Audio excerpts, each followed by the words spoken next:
Captain Lisa Murphy stood at the window of Luna Station watching Earth turn slowly in the darkness of space. The blue planet looked peaceful from here, but she knew that peace was about to end.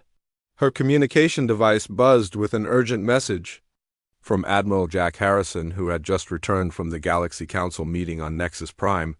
Lisa walked quickly through the metal corridors of the space station. Other officers and crew members moved past her, but something felt different today. There was tension in the air that she could not explain. She reached the main command center where Admiral Harrison waited for her with a grim expression on his weathered face. "Captain Murphy, we need to talk," Admiral Harrison said as he gestured toward the private briefing room. Lisa followed him inside, and the door sealed shut behind them. The room was small and sterile, with just a table and 2 chairs. Admiral Harrison sat down heavily, and Lisa could see that whatever news he brought was not good. "The Galaxy Council has issued a new decree," Admiral Harrison began. His voice was steady, but Lisa could hear the anger underneath. Decree 7741 demands that humanity provide tribute to the Council. They want 60% of our industrial output, 40% of our food production, and 100,000 of our people every year. Lisa felt her blood turn cold. She had heard about the tribute system that kept the Galaxy Council in power. Older species demanded payment from newer ones, and those who refused faced destruction. But humanity had been part of the Council for 50 years without paying any tribute. She thought they were safe. 100,000 people, Lisa repeated slowly. What do they want with our people? Cultural integration programs, Admiral Harrison said with disgust. They call it education, but we both know what it really means. Slavery. They want to take our people and make them servants to the older species. Lisa stood up and walked to the small window in the briefing room. She could see Earth in the distance and thought about all the humans living there. Families with children going to school. Workers building new cities on distant planets. Scientists making discoveries that push the boundaries of knowledge. All of it would end if the Council got what they wanted. "Who delivered this demand?" Lisa asked. "Council Arbiter Zexthal," Admiral Harrison replied. "A massive insect creature with 4 arms and compound eyes that looked right through me like I was nothing. He said our species has enjoyed the Council's protection long enough without proper contribution. The tribute is non-negotiable." Lisa turned back to face the Admiral. "How long do we have?" 30 standard days, Admiral Harrison said. "After that they expect full compliance, or they will send their fleets to enforce the decree." The weight of those words settled on Lisa like a heavy blanket. 30 days to decide the future of humanity. 30 days before everything changed forever. She thought about Dr. Paul Carter back on Earth, who studied alien species for the government. He would need to see this decree immediately. "Admiral, we need to contact Dr. Carter and Commander Amy Foster right away," Lisa said. "If we're going to understand what we're facing, we need their expertise." Admiral Harrison nodded and activated the quantum communication system. Within minutes, Dr. Carter's face appeared on the screen from his laboratory on Earth. His curly hair was messy and his lab coat was stained with chemicals, but his eyes were sharp and focused. "Admiral Harrison, Captain Murphy," Dr. Carter said. "I've been monitoring the Council communications all morning. Something big is happening, but I can't decode their encrypted channels." "Paul, we're sending you Decree 7741 right now," Admiral Harrison said. "We need your analysis as quickly as possible." The decree appeared on Dr. Carter's screen, and Lisa watched his face change as he read it. His mouth opened slightly and his hands gripped the edge of his desk. After a few minutes, he looked back at them through the communication link.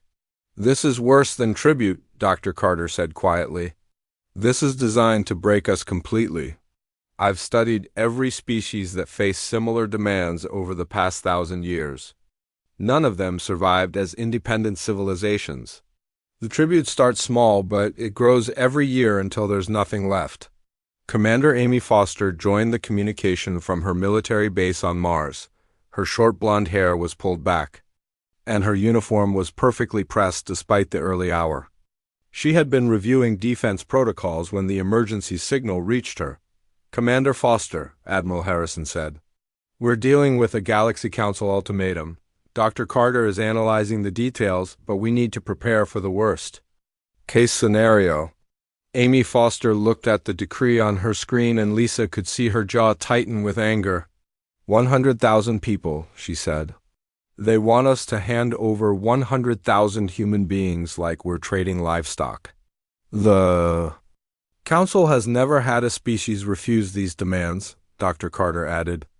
Every civilization that received a tribute decree either complied immediately or was destroyed within months. The Council uses fear to maintain control, and it works because everyone believes resistance is impossible. Lisa felt something burning. In her chest, it was not fear but anger. Pure, clean anger at the thought of alien creatures treating humans like property. She looked at Admiral Harrison and saw the same fire in his eyes. What about our military strength? Lisa asked Commander Foster. How do we compare to the Council forces? Amy Foster pulled up tactical displays on her screen. We have approximately 800 warships spread across all human colonies, she said. The Council commands over 50,000 vessels from 40 different species. In a direct military confrontation, we would last maybe a few weeks. The numbers were brutal, but Lisa had expected them. Humanity was still young compared to species that had ruled the galaxy for thousands of years. But there was something else to consider beyond raw military power, Dr. Carter, Lisa said. In all your research on the tribute system, have you found any species that tried something different? Any that found another way? Dr. Carter shook his head slowly. No, Captain. Every species either submitted or fought traditional battles and lost. But then again, no species like humanity has ever faced this situation. What do you mean? Admiral Harrison asked. Humans are different, Dr. Carter explained. Most species develop technology and then stop innovating once they reach space travel. They become comfortable and predictable. Humans never stop changing, never stop adapting. We might not have the biggest fleet, but we think differently than any species the Council has encountered. Lisa felt a spark of hope, but she pushed it down. Hope was dangerous when facing impossible odds. She needed to focus on facts and prepare for the hard choices ahead. We need to contact President Helen Brooks immediately, Admiral Harrison said. This decision is too big for the military alone. The entire human government needs to be involved. As the communication ended, Lisa stood alone in the briefing room looking out at Earth. In 30 days, the Galaxy Council would expect an answer. They would expect humanity to bow down and accept their place as servants to older, more powerful species. But Lisa Murphy had never been good at doing what others expected. President Helen Brooks walked into the emergency session chamber, where representatives from every human world waited in tense silence. The quantum communication links glowed with the faces of governors and senators from colonies, scattered across dozens of star systems. She had called this meeting within hours of receiving Admiral Harrison's report, and now the future of humanity rested on what happened in this room. The chamber buzzed with nervous energy as Helen took her place at the central podium. To her left sat Senator Kate Williams from the Mars colony, who had always favored diplomatic solutions. To her right, General Ryan Clark reviewed tactical data on his portable screen with a deep frown carved into his weathered face.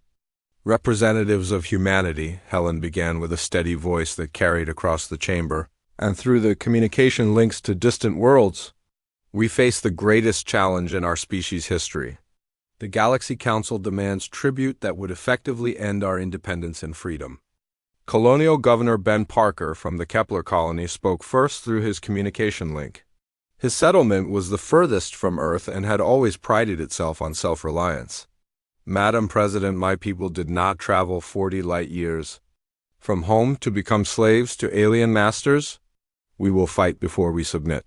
Senator Williams leaned forward in her chair. Governor Parker, fighting means the death of billions of humans across all our worlds. We need to consider negotiation. Perhaps we can find a compromise that satisfies the Council while preserving some measure of our autonomy. General Clark looked up from his tactical display with grim eyes. Senator, there is no compromise with the Council system. Dr. Carter's research shows that every species that pays tribute eventually loses everything. The demands grow larger each year until nothing remains but empty shells of former civilizations. Helen. Watch the debate unfold as representatives argued passionately for different approaches. Some wanted to buy time through partial compliance. Others demanded immediate military preparation. A few suggested abandoning their current colonies and fleeing to unexplored regions of space. Dr. Paul Carter joined the session through Quantum Link from his laboratory on Earth.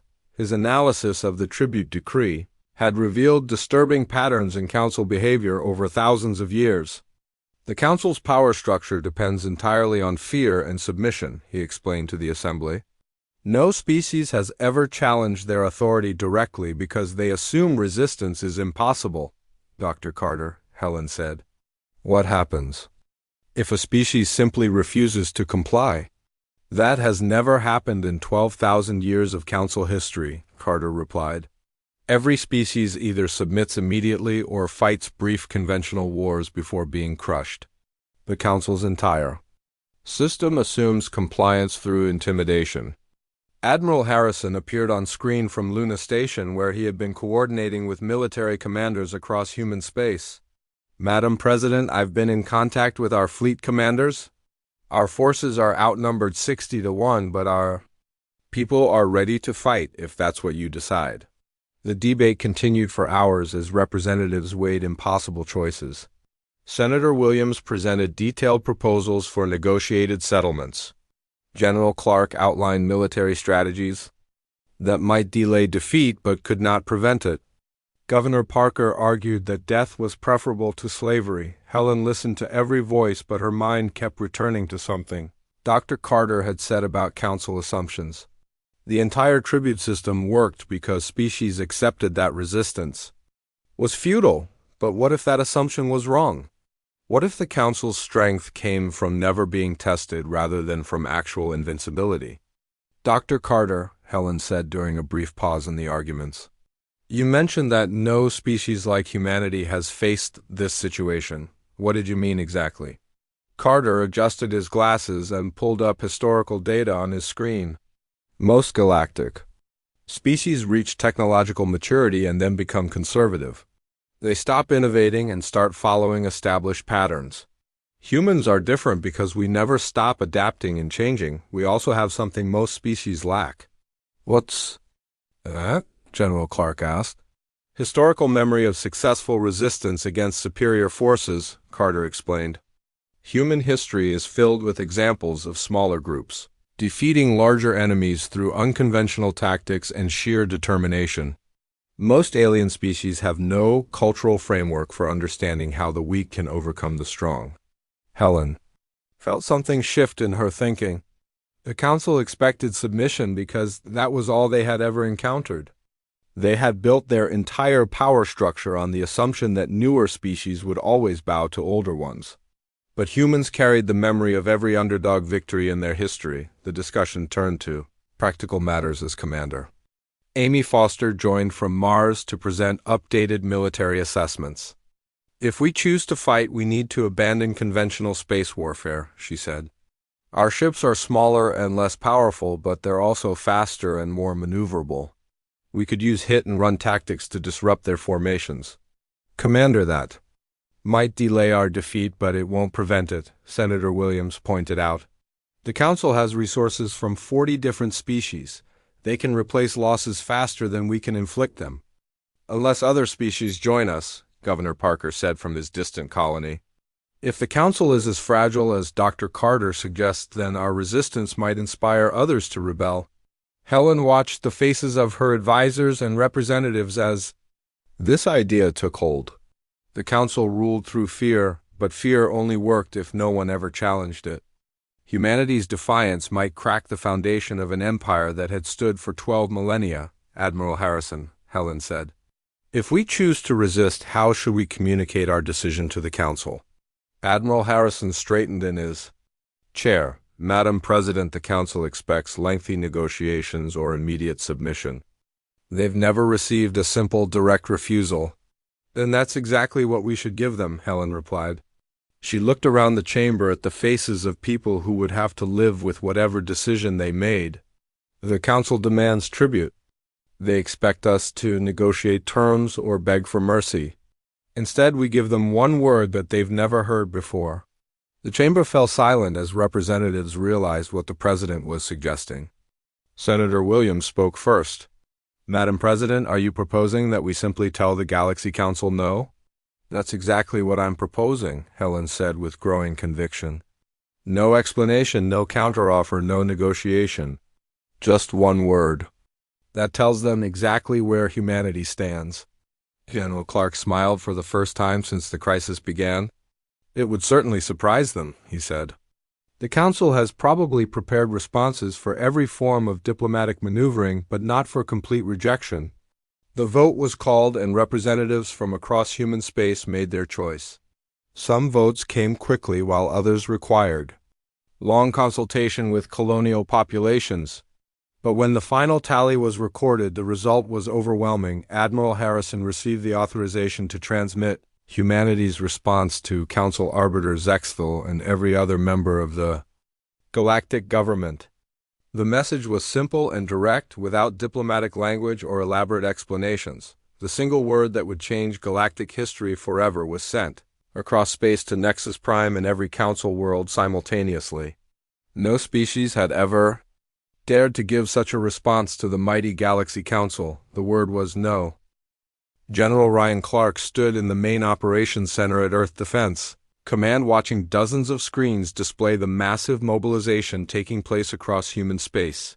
30 days until the Galaxy Council fleet arrived, and humanity had chosen to spend every moment preparing for war. The single word no had been transmitted to the Council 3 days ago, and their response was exactly what everyone expected: War Executor. The Shtai of the crystalline Zorithi species had broadcast a message throughout the galaxy declaring that humanity would be made an example to other younger species. Council fleets from 40 different worlds were converging on human space with over 15,000 warships carrying enough firepower to reduce entire planets to ash. Clark walked between the tactical stations where officers coordinated the largest military operation in human history. Operation Prometheus was transforming every piece of human technology into a weapon of war. Cargo ships were being fitted with missile launchers. Mining vessels received military-grade shields and weapons. Even civilian transports were being converted into troop carriers and supply ships. Dr. Sarah Mitchell arrived from the Mars Research Institute carrying data files that could change everything. Her research team had been working without sleep for 3 days developing new weapons and defensive systems. She found Clark studying fleet deployment charts with a grim expression on his weathered face. General Clark, Sarah said as she approached his command station, I have a proposal that might sound crazy but could give us a real advantage. Clark looked up from his tactical displays. Dr. Mitchell, at this point, I'm willing to consider anything that might help us survive the next 30 days. What do you have in mind? Sarah activated her portable display and showed him detailed technical specifications. We've been thinking about this war the wrong way. Everyone assumes we need to defeat the Council fleet in direct combat, but that's impossible with our numbers. Instead, we should focus on breaking their political structure. I'm listening, Clark said as other officers gathered around to hear her proposal. The Council rules through fear and the tribute system, Sarah explained.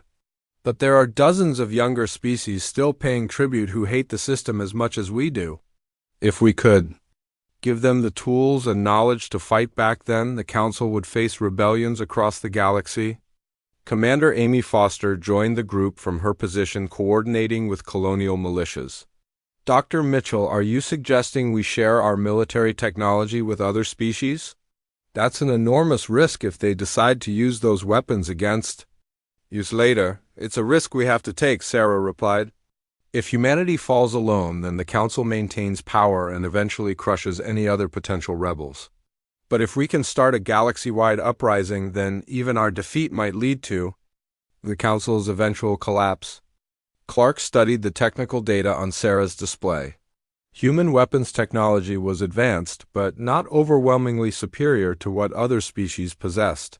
The real advantage lay in human tactical thinking and their willingness to use unconventional strategies. "What species do you think would be most likely to join us?" Clark asked. "The Cathari lost half their population to Council cultural integration programs 5 years ago," Sarah said. "The humans had their homeworld strip-mined for Council construction projects. The Nexari are forced to provide raw materials at prices that keep their people in poverty. All of them have reasons to hate the tribute system." Captain Lisa Murphy entered the operations center carrying reports from the outer system defense platforms. She had been coordinating with asteroid mining operations to turn the rocks into improvised weapons. Her face showed the exhaustion that everyone felt, but her eyes remained determined. "Captain Murphy," Clark called out, "Dr. Mitchell has proposed sharing our military technology with other oppressed species. What's your assessment of the operational security risks?" Lisa reviewed the proposal on Sarah's display before responding. "General, the Council is already sending 15,000 ships to destroy us. I don't see how our situation could get much worse. If giving weapons to the Cathari and others creates problems for the Council, then it's worth the risk." The decision was made to begin covert operations immediately. Sarah's research team would prepare technology packages containing weapon designs, tactical manuals, and most importantly, the concept that refusing tribute was possible. Commander Foster would coordinate the secret distribution through human trading vessels and diplomatic contacts. Engineer Tony Rodriguez had been working with civilian shipyards to weaponize everything that could fly.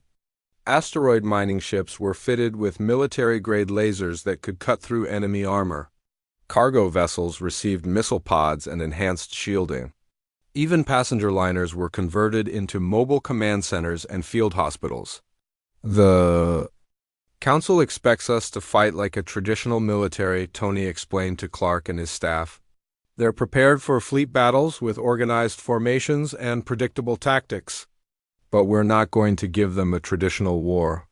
The plan that emerged was unlike anything in recorded galactic history. Human forces would avoid direct fleet engagement whenever possible, instead using the entire solar system as a battlefield. Jupiter's massive gravity well would accelerate improvised weapons to incredible speeds. Saturn's rings would hide small attack craft until they could strike enemy formations. Even Earth's moon would become a fortress bristling with defensive weapons. Dr. Paul Carter worked with intelligence services to identify weaknesses in Council species and their technology. His xenobiological research revealed that the Zorethi's crystalline structure could be disrupted by specific sonic frequencies. The gas-based valens required controlled atmospheric conditions that could be exploited. Most importantly, the Council's command structure relied on established hierarchies that had never faced chaotic human-style warfare. Reports began arriving from across human space showing the incredible response to Operation Prometheus. On Kepler Colony, Governor Ben Parker had organized civilian volunteers to build improvised weapons and fortifications. The mining stations around Proxima Centauri were converting their industrial equipment into massive railguns. Even research outposts in deep space were preparing to join the fight, but the most significant development came from secret communications with other species. The Cathari had responded immediately to human overtures offering to coordinate attacks on Council supply lines. A group of young Nexari had accepted weapon designs and begun organizing resistance cells on their homeworld. Even some individual members of older Council species had quietly expressed support for humanity's rebellion. The Council's response to these developments was swift and brutal. War Executor Vashtai ordered the execution of suspected rebels on several worlds and increased tribute demands on species showing signs of unrest. But these harsh measures only confirmed what Sarah Mitchell had predicted about the Council's fundamental weakness. Their power structure was built entirely on the assumption that resistance was impossible.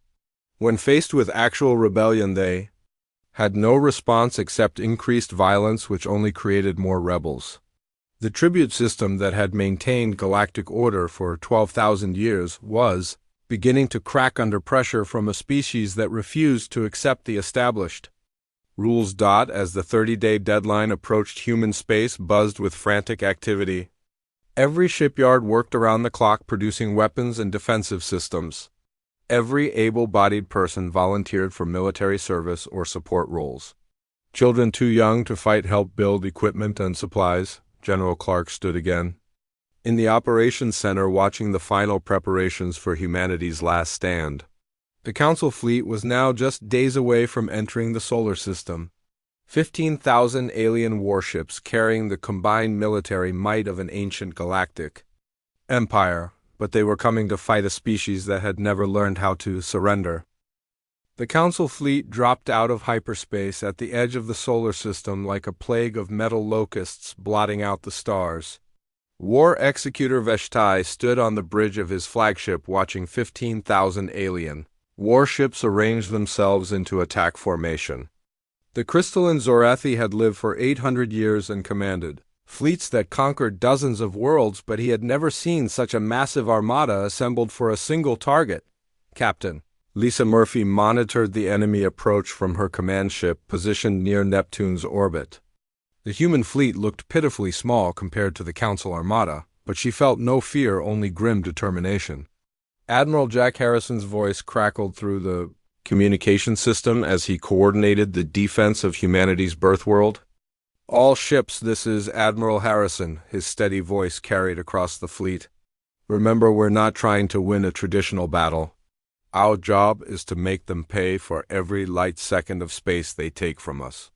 War Executor Vashtai opened a communication channel that reached every human vessel in the solar system. His towering insectoid form filled the screens as he delivered what he expected to be humanity's final ultimatum. "Humans of Sol System, you have defied the Galaxy Council and brought destruction upon yourselves. Surrender now, and your deaths will be swift. Continue this foolish resistance, and we will make your suffering legendary across the galaxy as a warning to other species." Admiral Harrison's response came immediately, and his words would be remembered long after the war ended. War Executor Vashtai and all Council forces, this is Admiral Harrison of the Earth Defense Fleet.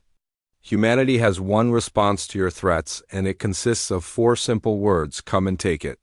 The Battle of Sol began with the Council fleet advancing in perfect formation, expecting to crush human resistance within hours. But the humans had no intention of fighting a conventional space battle. Instead, they turned the entire solar system into a weapon designed to inflict maximum damage on an enemy that expected easy victory. The first surprise came at Neptune, where human forces had positioned modified cargo ships filled with nuclear explosives. These vessels looked like fleeing civilian craft until they accelerated directly into Council formations and detonated. The explosions tore gaps in the alien fleet's perfect lines and sent debris spinning through space at lethal velocities. Vashtai watched his forward scouts disappear in brilliant flashes of nuclear fire, and felt something he had not experienced in centuries: uncertainty. No species had ever used suicide attacks against Council forces because most civilizations valued individual lives too highly for such tactics. But humans seemed willing to trade their lives for strategic advantage without hesitation. The Council fleet continued toward the inner planets but found themselves facing attacks from every direction. Asteroid mining platforms that had been converted into weapon systems fired streams of projectiles accelerated to incredible speeds by Jupiter's gravity well. Small human fighters darted between the massive alien ships like angry insects, striking at vulnerable points before disappearing into the darkness of space. Commander Amy Foster led a desperate assault on the Council's left flank using converted mining vessels armed with industrial cutting lasers. Her ships were heavily outgunned, but they moved with the chaotic unpredictability that Council commanders could not counter. "All units focus fire on their command vessels," she ordered through the communication system.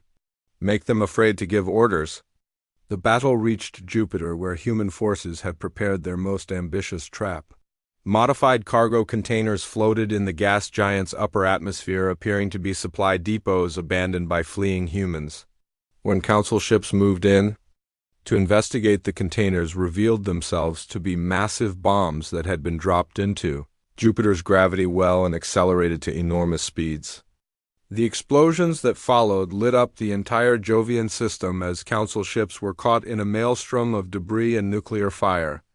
Vashtai lost over 200 vessels in the first few minutes of the Jupiter engagement and began to realize that he was not fighting the kind of war he understood. But the real shock came from beyond the solar system, where reports arrived of coordinated attacks on Council positions throughout the galaxy. Cathari raiders were hitting supply convoys using human weapon designs and tactics. Nixari rebels had seized control of 3 mining worlds using improvised explosives and guerrilla warfare techniques. Even some members of older Council species were beginning to question whether the tribute system was worth the cost of maintaining it. Dr. Paul Carter's research into alien physiology proved crucial as human forces adapted their weapons to exploit specific weaknesses in Council biology. Sonic weapons tuned to shatter Zorathi crystal structures turned their own bodies into weapons against them. Atmospheric bombs designed to disrupt Valen gas form. Physiology left entire enemy squadrons helpless and drifting, the tide of battle shifted at Mars where human ground forces had prepared the ultimate test of Council resolve. The red planet's surface bristled with defensive installations while underground bunkers housed millions of human civilians who refused to evacuate. Council forces faced a choice between orbital bombardment that would make them galactic pariahs, or ground invasion that would cost thousands of alien lives. Captain Lisa Murphy received orders to lead a boarding assault on the Council flagship, where War Executor Vashtai commanded the enemy fleet. It was a desperate mission with little chance of success, but the psychological impact of humans fighting inside a Council command ship would be worth the sacrifice. Lisa's strike team reached the flagship using a captured Council shuttle and fought their way through corridors designed for beings 3 times human size. The alien crew had never faced enemies inside their own vessel, and their confusion gave the humans crucial advantages in the close quarters fighting. The assault team reached the bridge where Vashtai stood surrounded by his command staff. The War Executor's compound eyes fixed on Lisa as she raised her weapon toward him. For the first time in 8 centuries of life, the mighty Zorathi felt genuine fear as he looked into human eyes that showed no trace of submission or defeat. "You cannot win this war," Vashtai said in his translated voice.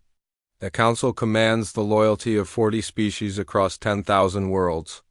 Your resistance will only bring more suffering." Lisa smiled as she activated her communication system, knowing that her words would be broadcast across the galaxy. "War Executor, you still don't understand what you're fighting. We're not trying to win your kind of war.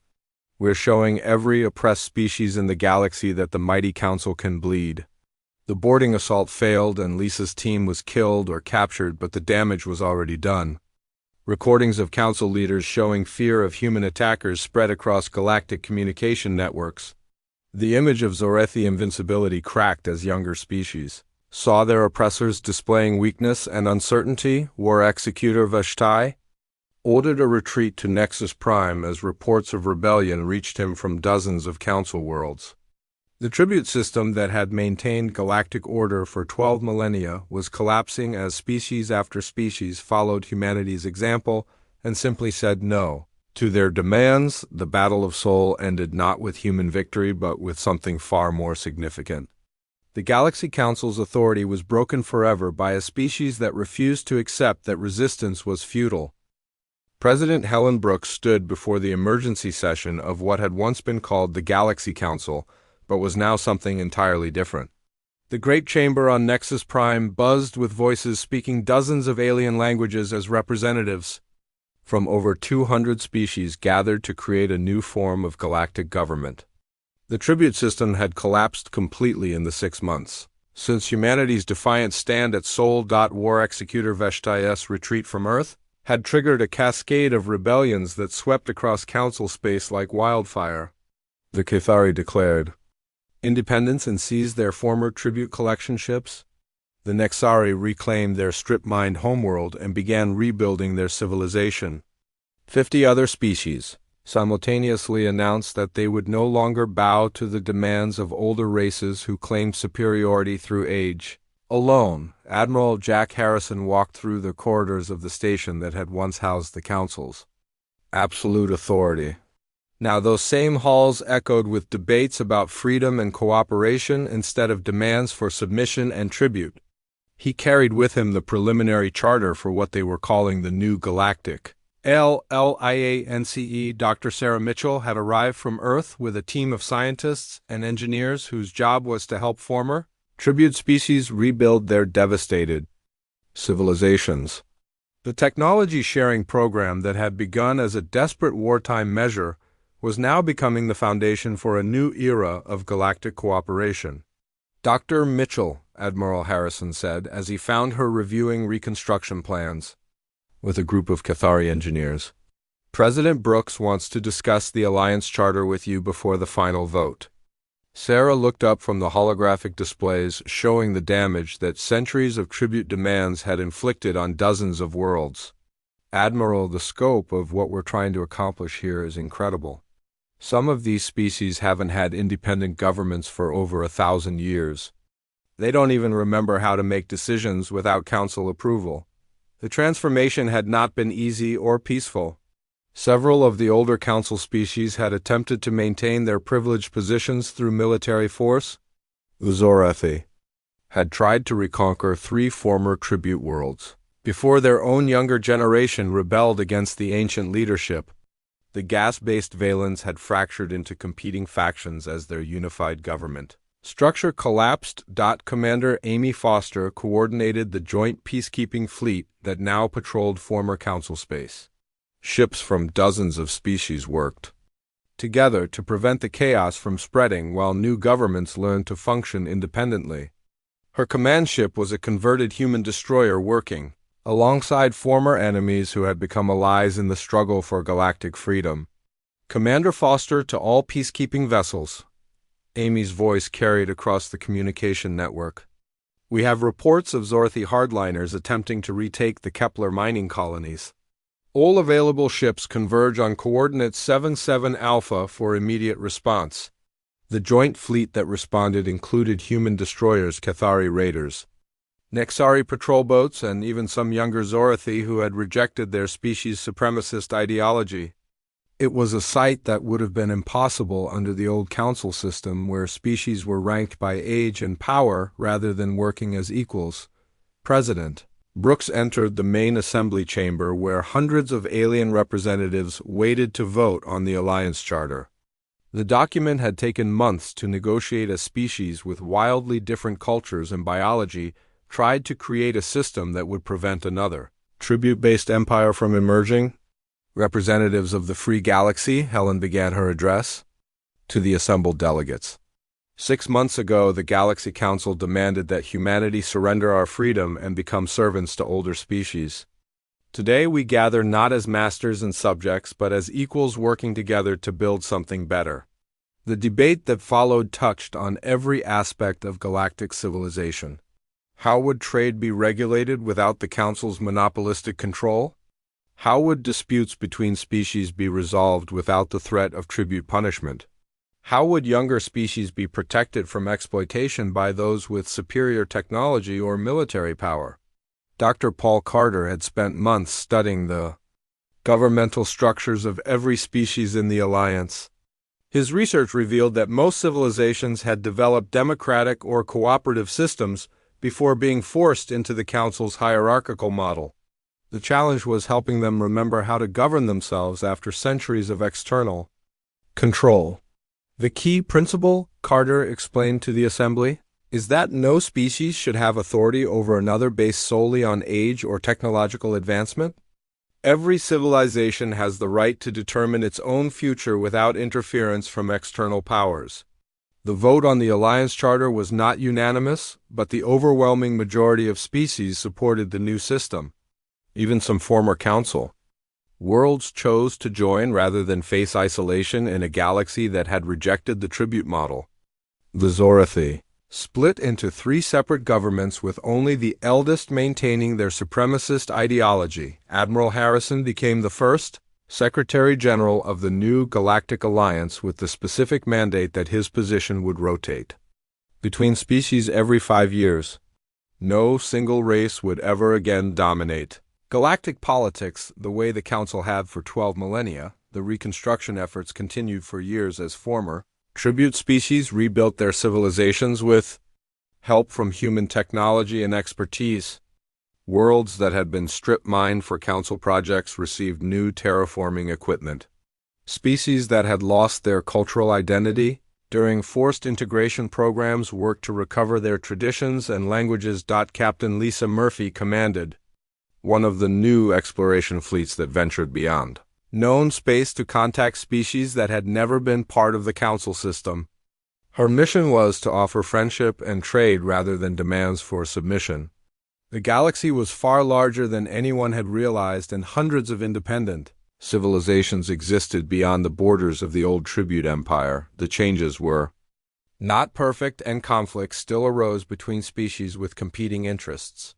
But now those conflicts were resolved through negotiation and compromise rather than superior force. The threat of tribute punishment no longer hung over every diplomatic interaction. Commander Foster established the Alliance Defense Force with the principle that military power would never again be used to enforce tribute demands. The fleet's mission was purely defensive, protecting member species from external threats while maintaining strict neutrality in internal disputes. Years later, historians would mark humanity's single-word response to the Council's demands as the moment when galactic civilization changed forever. That simple "no" had carried the weight of every human who had ever refused to bow to tyranny, and it inspired other species to remember their own capacity for resistance. The Galaxy Council's demand for tribute had indeed altered everything, just not in the way they intended. Instead of breaking humanity's spirit, their ultimatum had shattered an empire built on fear and oppression. In its place rose a new form of galactic civilization based on the revolutionary idea that all species deserved freedom regardless of their age or power. The word "no" had become the foundation of a free galaxy.